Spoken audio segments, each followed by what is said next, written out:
selamat pagi pemirsa. Kilas Nusantara Pagi siap membawakan 3 kabar pilihan menarik yang datang dari berbagai daerah di Nusantara untuk menyegarkan wawasan dan menyemangati Anda sebelum berkegiatan hari ini. Kita awali dari kegiatan TNI Manunggal Membangun Desa TMMD ke-112 yang dilaksanakan di Kampung Teluk Air, Kota Batam, Kepulauan Riau. Program ini menggelontorkan anggaran 1,8 miliar rupiah untuk membuka akses jalan hingga pemasangan gorong-gorong.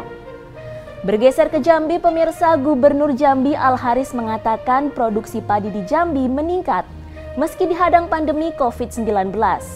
Hal tersebut lantaran banyak petani yang membuka lahan-lahan baru setelah pekerjaan lain banyak terkendala COVID-19.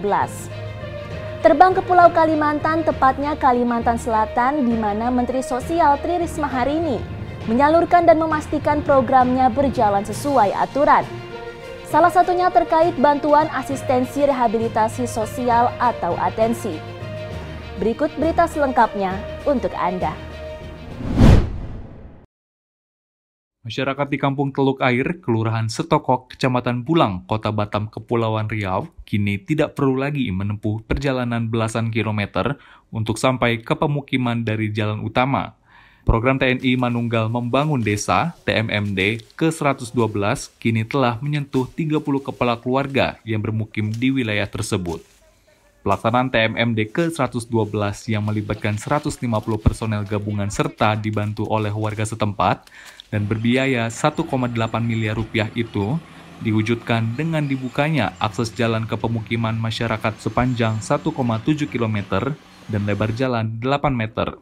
Selain itu, semenisasi sepanjang 200 kali 4,2 meter disertai pemasangan gorong-gorong akan dikerjakan mulai tanggal 15 September hingga 14 Oktober mendatang. Gubernur Kepulauan Riau, Ansar Ahmad, yang menjadi Inspektur Upacara Pembukaan TMMD ke-112 di Kota Batam, mengapresiasi program rutin yang dilaksanakan oleh TNI Angkatan Darat ini. Ia pun memastikan akan terus mendorong daerah lainnya untuk melaksanakan pembangunan infrastruktur dasar agar dapat memberikan dampak positif bagi masyarakat di daerah terpencil Kepulauan Riau. Kita pun di provinsi nanti akan koordinasi dengan Pak Danrem, kita bisa melakukan kegiatan yang sama tapi dengan TMMD skala besar. Dan ini kan bagus, wujud kebersamaan, karena meskipun triggernya, leadernya TNI Angkatan Darat, tapi semua TNI Polri ikut gabung di sini, termasuk berbagai elemen masyarakat.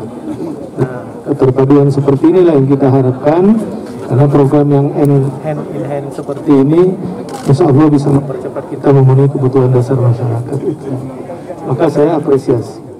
Selain pembangunan infrastruktur, program TNI Manunggal Membangun Desa yang dilaksanakan oleh Kodim 0316 Batam ini juga menghadirkan vaksinasi massal hingga pembagian sembako bagi masyarakat hinterland Kota Batam. Dari Batam, Kepulauan Riau, Pradana Putra, Kantor Berita Antara, mewartakan.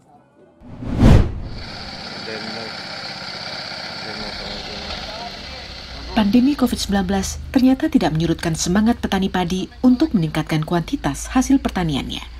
Hal tersebut dibuktikan dengan meningkatnya jumlah produksi padi di Jambi. Gubernur Jambi Al-Haris pada Rabu 15 September mengatakan, meski dihadapkan dengan pandemi COVID-19 yang hingga saat ini masih berlangsung, produksi padi Jambi tahun 2020 meningkat 76.481 ton dari tahun 2019. Adapun produksi padi tahun 2019 sebanyak 309.933 ton, dan pada tahun 2020, produksi padi mencapai 386.414 ton. Atas peningkatan produksi padi tersebut, Gubernur Jambi menerima penghargaan bidang pertanian dari Wakil Presiden Ma'ruf Amin pada Senin 13 September. Jambi menduduki peringkat 5 nasional peningkatan produksi padi.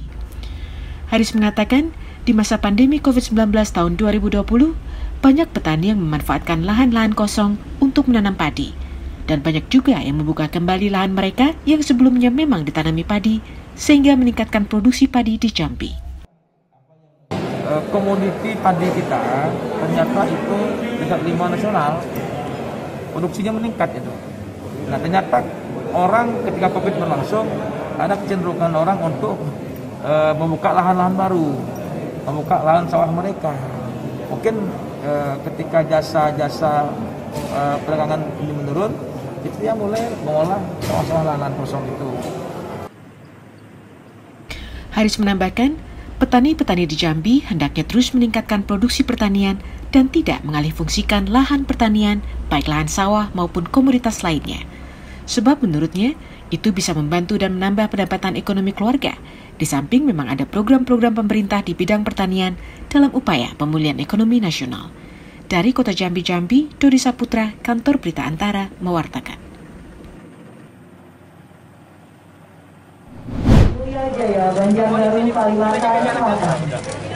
Menteri Sosial Tri Risma hari ini menyerahkan bantuan asistensi rehabilitasi sosial Atensi senilai 862 juta rupiah saat melakukan kunjungan kerja di Balai Rehabilitasi Sosial Penyandang Disabilitas Mental Kemensos, Guntung Payung, Banjarbaru, Kalimantan Selatan, Rabu 15 September. Bantuan tersebut meliputi pemberian atensi kepada 159 anak yatim piatu sebesar 41 juta rupiah, bantuan kewirausahaan sebesar 473 juta rupiah, bantuan aksesibilitas 138 juta rupiah, dan bantuan kebutuhan dasar sebesar 210 juta rupiah. Di hadapan anak-anak penyandang disabilitas, Risma memberikan semangat agar mereka menatap masa depannya dengan berani tanpa merasa minder. Kita juga memberikan santunan kepada saudara-saudara kita yang memang membutuhkan. Ada disabilitas, kemudian ada juga warga-warga yang memang terdampak, dan kemudian juga ada warga yang graduasi atau dia akan keluar dari bantuan karena dia sudah kita anggap dia mampu. Kita berikan bantuan untuk modal mereka untuk berusaha. Selain atensi, Mensos juga menyerahkan bantuan protokol kesehatan berupa masker dan vitamin bagi masyarakat tidak mampu terdampak COVID-19 melalui Karang Taruna untuk 13 kabupaten kota se-Kalsel dengan total 16.510 paket. Dari Banjarmasin, Kalimantan Selatan, Latif Thohir, Kantor Berita Antara mewartakan. Pemirsa, semoga rangkaian berita pagi ini dapat memacu Anda untuk memulai hari dengan pikiran positif dan penuh semangat. Jangan lupa saksikan kabar terkini lainnya dalam Kilas Nusantara siang pukul 13 waktu Indonesia Barat. Semangat pagi dan sampai jumpa.